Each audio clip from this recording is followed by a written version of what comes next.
रहो कौनो वीर दियो तुरते चीर दिन रात रहियो अलगे माहौल में हीरो ना रहियो विलन के रंग में हीरो ना घूमियो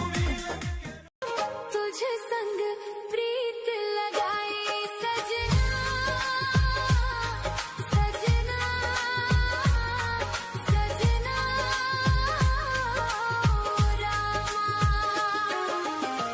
तुझे संग प्रीत